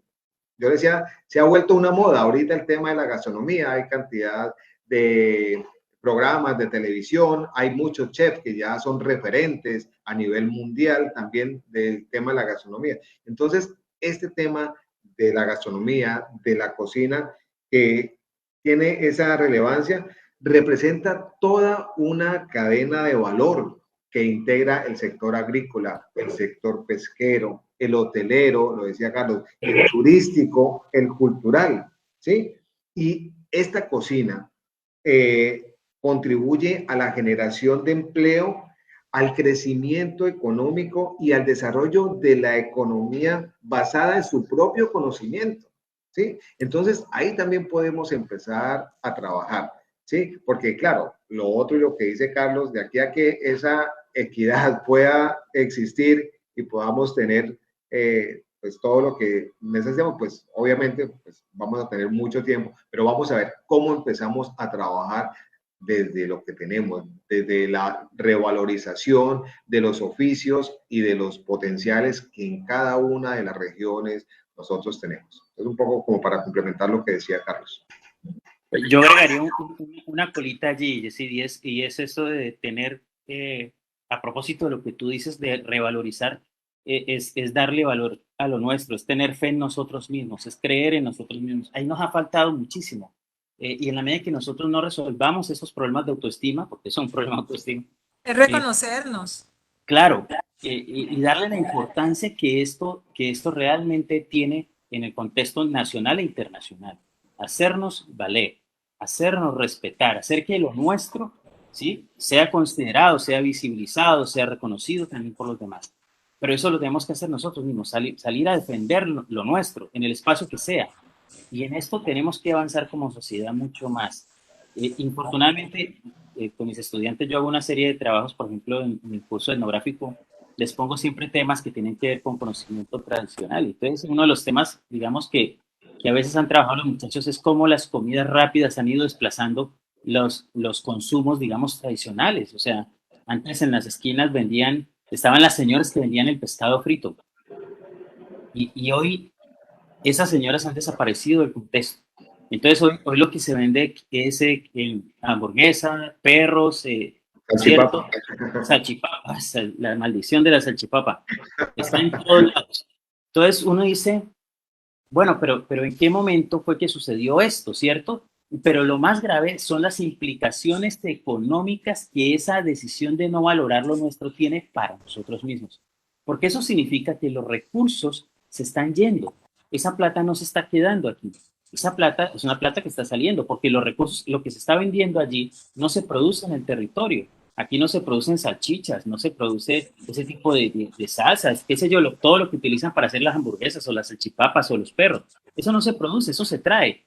Entonces, el producido, digamos, el impacto económico de esa actividad está permitiendo que se cobren recursos del territorio. Si lo que se vendieran fueran los productos nuestros, pues esa platita estaba quedando en el territorio. O sea que aquí también hay una decisión de tipo político que tiene que ver con la manera como nosotros hacemos valer el territorio. Si nosotros preferimos las cosas que vienen de afuera, estamos debilitando las condiciones del territorio, la calidad de vida, el tema económico. Pero si nosotros consumimos lo nuestro, estamos fortaleciendo las dinámicas económicas en el territorio. Y esto tiene que ver con esto que estás planteando, y así sobre valorar lo nuestro, ¿sí?, sobre darle importancia a lo nuestro. Esto es parte de lo que tendríamos que hacer y esto es un problema de nosotros como sociedad. Profesor Carlos, y ahí también me surge a mí una pregunta, y es que estas decisiones que hemos tomado en no valorar lo nuestro también nos llevan a una inseguridad alimentaria, ¿no? Haber perdido soberanía alimentaria. Entonces nosotros ya dejamos de producir nuestra propia comida, nuestros propios alimentos y estamos dependiendo totalmente de otros. No solamente es que se está viendo afectada nuestra economía local, nuestros campesinos se están viendo afectados, sino que estamos siendo afectados, estamos volviéndonos inseguros. Aquí cierran el puente del Pailón 2 días y al otro día nos estamos muriendo de hambre porque no tenemos huevos, no tenemos nada, absolutamente nada. Aquí antes sembrábamos todo, o sea, no necesitábamos ir afuera para poder Lo vimos durante el paro, o sea, cerraron y ya se desabasteció la ciudad en 2 días. Es grande. Y no nos recuperamos, ¿no? El paro ya pasó hace meses y no nos recuperamos. Pero entonces todo eso que usted acaba de decir nos lleva a eso, que no solamente que esas decisiones nos afectan desde lo político, nos afectan desde lo económico, pero además no solamente ha sido desplazada la comida, sino que ha sido desplazado incluso la forma ancestral, cómo nos comunicábamos. Nuestros niños ya no se comunican, están todo el día con una pantalla, un celular, una tablet, y ya esa capacidad de comunicación que teníamos antes alrededor de sentar y contarnos lo que nos pasaba cotidianamente se ha ido desplazando día a día. Y con eso vamos perdiendo todo el rastro cultural, ¿no?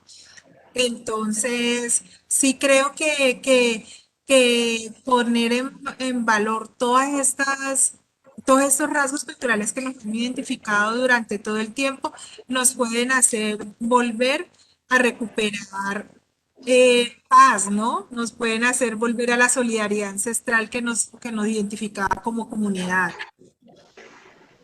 Sí, ayer, perdón, Carlos, hablábamos justamente, y antes de iniciar el en vivo, hablábamos con Carlos también, y hablando del tema de cocina, pues porque estamos en medio de este evento, y es la cocina como un espacio de reconstrucción de memoria y de reconciliación, y es un poco lo que dice Luz Estela. Anteriormente, la cocina era, yo creo que el espacio más importante de nuestras casas era justamente ese, el de la cocina, donde uno podía estar ahí en familia, donde se podía hablar, donde se podía discutir, donde era uno de los espacios más importantes y más respetados que teníamos. Hoy, por múltiples razones, pues está menos tiempo en la cocina, no hay tiempo pues para hacer muchas cosas, entonces se van perdiendo también esos espacios en los cuales habla Luz Estela y que pueden ser propicios para dinamizar otras cosas que necesitamos. O sea, y hablábamos de la reconciliación, hablábamos de la paz, porque eso inicia por cada uno de nosotros, ¿no? O sea, inicia desde ahí como el seno de la familia para poder seguir pues proyectando eso a la comunidad. Entonces un poco quería como complementar lo que decía Luz Estela frente al tema. Sí, sí, no sé si recuerdas cuando hicimos ese proceso en Plaza de Mercado, y una de las cosas que nos decían, por ejemplo, allá es cómo la Plaza de Mercado era un lugar de encuentro muy importante aquí en Buenaventura. Es decir, las familias se encontraban en la Plaza de Mercado, ¿cierto? Los domingos para compartir, para comer, para compartir y reconocerse. Este proceso de identificación y a través de la comida es muy, muy, muy importante y esto nos ha hecho como comunidad muy fuertes. En la medida en que eso desaparece, también nos vamos debilitando como comunidad. Esto rompe la cohesión social. Esto que nos hace fuertes, que nos ayuda a enfrentar, digamos, de manera conjunta la adversidad, esto se va debilitando y nos volvemos vulnerables frente a todo lo que nos llega de afuera. Esto rompe el tejido social. Ahora, yo no sé si realmente se puede devolver sobre viejos valores. Creo que lo que hay que construir son nuevos valores que nos permitan el encuentro otra vez, ¿sí? Porque a veces el momento histórico ha hecho que las condiciones sean diferentes y que ya no sea posible realmente volver sobre el pasado. Pero eso no significa que no podamos construir nuevos valores que posibiliten ese encuentro, nuevos escenarios de articulación y de reconocimiento de eso que nosotros somos.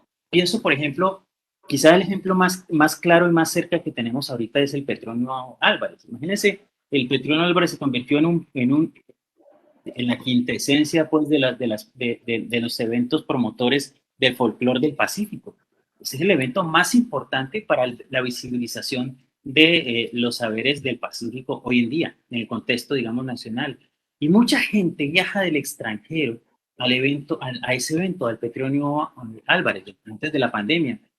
Hace unos años yo escribí un artículo en relación con eso porque digamos, quería analizar un poco sobre todo el tema de la dinámica económica del petróleo en ese tiempo. Y en ese tiempo, eso fue hace, pongan unos 15 años, que yo, no sé, 10 años tal vez, que yo escribí eso, la dinámica económica que jalona el petróleo es una cosa impresionante. El movimiento de hoteles, el movimiento de comida, souvenirs, por supuesto licor, mucho licor artesanal, todo lo que se moviliza alrededor de ese evento es impresionante.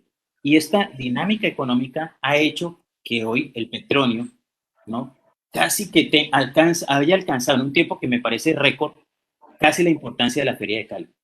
O sea, está muy, digamos, casi la importancia económica que tiene la Feria de Cali. Imagínense, lo que estoy diciendo es una cosa tremenda en términos económicos. O sea, cuando la gente viene del extranjero y viene al Petronio Álvarez, es que eso hace parte de una agenda que ya está pensada y la gente se proyecta para eso y se dispone para eso. Y y por supuesto implica, digamos, también una proyección en términos del gasto que pretende hacer en el lugar. Una cosa que nosotros no hemos podido hacer como ciudad es articular algunos procesos nuestros con el evento, con ese evento, aprovechar, bueno, ya está ahí en Cali, articulémonos con eso para que algunas de las actividades, porque hay mucha gente que viene ahí pero luego quiere salir a hacer otras cosas. Entonces mucha gente llega allí y luego quiere venir a conocer el mar. Bueno, conectémonos con eso, generemos una oferta alternativa que permita que los turistas extranjeros, que son muchos, eso es decir, yo no sé si después de la pandemia eso va a ser igual porque ya todo cambió, por supuesto, y habría que revisar qué procesos nuevos se van a derivar de esto, pero venía mucho extranjero atraído por el Petronio Álvarez y vienen a conocer la cultura negra, la cultura del Pacífico, pero llegan a Cali, llegan a la puerta, pero no entran a la casa es Buenaventura. Y esto es lo que nosotros tendríamos que estar mirando, cómo jalamos la gente que llega de Cali a Buenaventura, cómo nos lo traemos para que gasten sus dólares acá en Buenaventura. ¿Sí? Es parte, digamos, del proceso de encadenamiento productivo que tendríamos que pensar, cómo articulamos con los hoteles, con los restaurantes, cómo generamos esa oferta cultural en el territorio para que sea atractivo venir hasta Buenaventura, ¿cierto? Creo que ahí hay unos avances, pero falta desarrollar mucho más eso hay que pulirlo un poco más. Pero sí, yo veo oportunidades muy interesantes allí en el tema digamos, cultural. Y si nosotros logramos por fin entender que lo que tenemos es bueno, realmente es bueno, que lo que nosotros somos, culturalmente hablando, es atractivo, que la gente paga para venirse desde otros países a ver lo que nosotros somos, pero lo están viendo en Cali. De acuerdo. Bueno, Luz Estela. Sí, ya estamos culminando. Tenemos la última pregunta. ¿Qué relación no. ¿Creen ustedes que incentivando el espíritu emprendedor en nuestra comunidad a partir de los oficios se puede... Se te fue el audio. Se fue el audio. Bueno, repito otra vez. ¿Ustedes creen que incentivando el espíritu emprendedor en nuestras comunidades a partir de los oficios se puede reducir la desigualdad y aminorar los índices de violencia, teniendo en cuenta que estamos en una ciudad donde no hay mucho empleo y donde no hay mucho reconocimiento? Sin duda, sin duda. Miren, el sistema productivo nuestro, la estructura de empleos de la ciudad es muy pequeño, sobre todo la estructura de empleos formales. Es muy pequeño. Estamos hablando de que el sistema, las grandes empresas instaladas en Buenaventura no generan más del 4% de los empleos de la ciudad. Así de grave es la cosa. Y entonces el resto, ese 96%, ¿dónde se ubica? Pues en las MIPYMES y en los negocios, digamos, del rebusque de la gente. Ahí es donde está, digamos, el grueso, digamos, de la oferta de empleos para la ciudad, que generalmente pues no son empleos bien pagos. Pues, esas son las condiciones, digamos, de un sistema productivo, digamos, muy cerrado. Y entonces necesitamos ampliar estas posibilidades, necesitamos crear nuevos frentes de trabajo para que la gente se vincule en mejores condiciones que las que hoy ofrece este mercado laboral, que está completamente roto, está fracturado, y está sobre todo por la implicación. Veníamos mal y de ñapa nos cae este tema de la crisis de la pandemia, pues por supuesto que ahora las cosas son mucho más precarias que hace un año. Entonces, allí hay necesidad de forjar una estrategia que permita abrir nuevos frentes de empleo. Por lo que mencionábamos hace un rato, no se va a construir la paz si la gente no encuentra en su territorio oportunidades de vida. Y esas oportunidades de vida implican que la gente tenga acceso a ingresos dignos. Si usted no tiene acceso a ingresos dignos, pues ¿qué va a salir a hacer? Yo creo que si este año estuve en un puerto que se llama Manzanillo, en México. Ahorita en septiembre estuve en Manzanillo. Es un puerto pequeño, es una ciudad pequeña de 160,000 habitantes más o menos. Y es un puerto enorme, tiene un puerto enorme, más grande que el puerto de Buenaventura. Pero ellos han logrado sí, un equilibrio, digamos, entre la oferta de, digamos, empleos en el territorio, ¿cierto? Y el sistema productivo. O sea, allá pasa lo contrario de lo que pasa en Buenaventura. Acá falta empleo, pero allá sobra el empleo. De hecho, incluso tienen que traer gente de las ciudades vecinas para poder cubrir las cuotas de trabajadores que se requieren para desarrollar los procesos productivos en la ciudad. Y encontré con una cosa que me llamó mucho la atención, y es que ellos tienen construido una visión del territorio en la que se privilegia, digamos, a los locales, ¿no? O sea, sí, te lo dicen abiertamente, ¿no? Si usted viene a trabajar aquí, ese no es bajo nuestras condiciones. Digamos, al comienzo me pareció un poco como, eso puede ser un poco chocante, ¿no? También, ¿no? ¿Cómo así? Pero ya cuando te explican toda la mecánica del asunto, se da cuenta uno que es cierto, es privilegiar precisamente lo nuestro, es darle valor a lo nuestro, y esto permitió que ellos pudieran generar espacios, pues, una dinámica de desarrollo que se traduce en beneficio, en un mayor beneficio social para la gente en el territorio. Y esto supone también un mejor nivel en términos de calidad de vida. Entonces usted no va a encontrar altos niveles de indigencia en Manzanillo, ni altos niveles de delincuencia en Manzanillo, ni niveles de violencia. Eso es una cosa que ellos no conocen en ese territorio. No lo conocen porque es que las condiciones del mercado laboral allá, sin ser espectacularmente óptimas, son decentes. Entonces, realmente no hay desempleo. En Manzanillo, increíble. En una ciudad latinoamericana, un puerto, no hay desempleo. Tendríamos que llegar a ese tipo de cosas, pero eso es el resultado de la construcción de un conjunto de acuerdos entre todos los actores del territorio, los actores políticos y el sector productivo. Entonces, esas sinergias en el trabajo fue lo que permitió generar, digamos, políticas protectoras para garantizar un desarrollo benéfico para la comunidad. Y ahí tendríamos nosotros que hacer un poco una cosa muy similar, ¿no? En el sentido de cómo construimos acuerdos entre todos los actores, entendiendo que todos debemos ganar. Es que y ellos lo dicen, ¿no?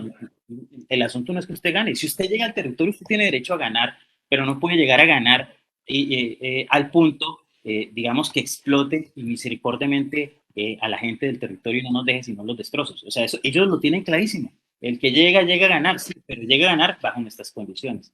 Usted tiene que dejar unos beneficios aquí para el contexto, para la sociedad, ¿no? Lo que no tenemos en Buenaventura. ¿Quién negocia en ese sentido el contexto de Buenaventura a favor de los locales? ¿Cierto? Las empresas deben hacer lo que les da la gana. Y no hay cómo garantizar que se comprometan, digamos, con dinámicas de desarrollo local. Es muy complicado. Y porque además hemos privilegiado la lógica digamos, neoliberal que suponen procesos intensos de explotación. Entonces no hay un respeto en lo más mínimo ni siquiera por los derechos de la gente. Y esto es justo lo que ellos no permiten en su territorio.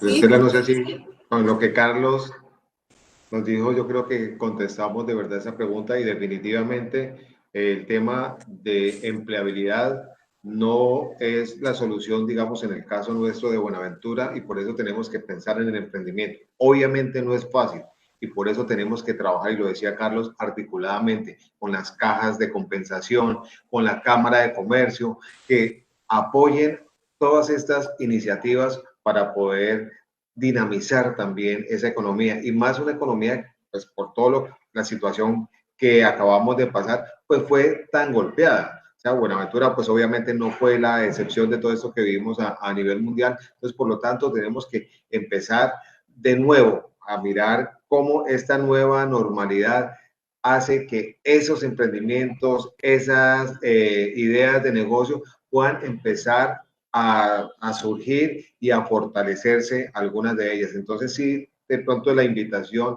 es a que vamos a estas entidades que vienen también trabajando unos procesos interesantes, como la Cámara de Comercio de Buenaventura, como les decía, las cajas de compensación, que pueden apoyar, que pueden servir también como referentes o como guías para todas aquellas personas que puedan y quieran tener una unidad de negocio propio. Pero yo sí, esto no se hace sin el sector público, o sea, necesariamente ahí tiene que entrarse, digamos, a dialogar con el sector público, porque finalmente ahí hay que crear unas condiciones institucionales para que esto pueda suceder, necesariamente. Entonces, es con todos los actores, es con el sector privado, ¿cierto? Es con el sector público y es con las comunidades. Ese diálogo es lo que permite esa la triple hélice que llaman, y la academia, por supuesto, eso es lo que permite realmente empezar a generar las sinergias de trabajo para la transformación, digamos, de los procesos productivos. Y yo creo que Buenaventura tiene un potencial enorme. Es decir, nosotros no valoramos lo que tenemos, no reconocemos la importancia de lo que tenemos, pero Buenaventura es una ciudad supremamente privilegiada. Es privilegiada por su riqueza en términos de lo biológico, en términos de la fauna y flora, pero también por su riqueza en términos de lo cultural, en términos de lo geográfico. O sea, tenemos el mar ahí pegados, por decir una cosa, estos ríos maravillosos que nos rodean, ¿cierto? Estas playas inmensas, hay playas enormes cerquísimas de acá de Buenaventura, pero pues no vamos por los problemas de seguridad, ¿no? Y uno dice, bueno, pero entonces, estos son asuntos estructurales que tienen que ser resueltos, y eso le compete al Estado. Entonces, en la medida que esos asuntos se van resolviendo, van mejorando las condiciones para que esas estrategias, esos proyectos e iniciativas, digamos, productivas, puedan ponerse en marcha. Pero si un asunto como, por ejemplo, el tema de la seguridad no se resuelve, aquí no va a haber ningún desarrollo turístico. Una de las industrias que más crecimiento ha tenido en el mundo en los últimos 30 años ha sido el sector turístico. Y estamos hablando de que hay países enteros que viven del turismo, con un nivel de afectación, digamos, pues mínimo. No voy a decir que no existe afectación, hay afectación, no nos vamos a decir mentiras. Por supuesto que la actividad turística, y sobre todo si no es controlada, puede generar, digamos, unos impactos tremendos. Pero aquí en Colombia tenemos incluso regulaciones sobre eso, la ley 300, que mide incluso el tema de las capacidades de carga del territorio. Entonces te regulan cuánta gente es la que puede entrar al territorio. O sea, por fortuna eso está reglamentado. Entonces eso se puede hacer, pero requerimos que se resuelvan problemas como el tema de la seguridad, porque sin ese tema va a ser muy complejo que los otros procesos productivos, los otros encadenamientos que están asociados con el clúster se puedan, digamos, dar. Entonces, son asuntos básicos, el acceso a servicios como el agua potable las 24 horas, el tema de las vías, pero sobre todo el tema de la seguridad. Con esas cosas yo creo que el futuro puede ser mucho más promisorio para Buenaventura. Claro que sí, profesor. Bueno, yo creo que con esto damos respuesta a la ronda de preguntas que teníamos. Hay una última que apareció en el chat, Luz Estela. Ah, ya la reviso. Si la respondo y ya con esa terminamos entonces. Perfecto, Para entonces responderle a ya la reviso. Es que tengo un poquito. Así que la leo, que yo la tengo acá. Bueno, sí, ya la encontré. Dice, okay. Teniendo en cuenta lo que mencionan los dos panelistas, ¿qué elementos están afectando esa transferencia de conocimiento entre sabedores de gastronomía tradicional y aprendices?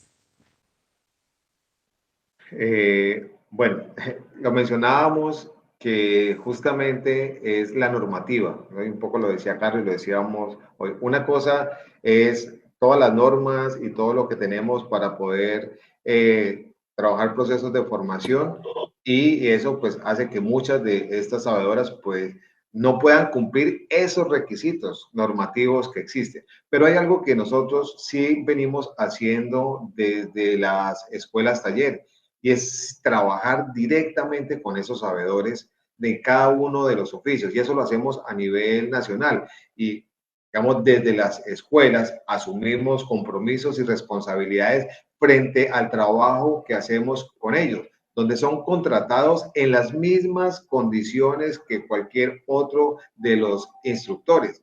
Inclusive estos sabedores tienen el apoyo un poco metodológico, pedagógico, pues porque obviamente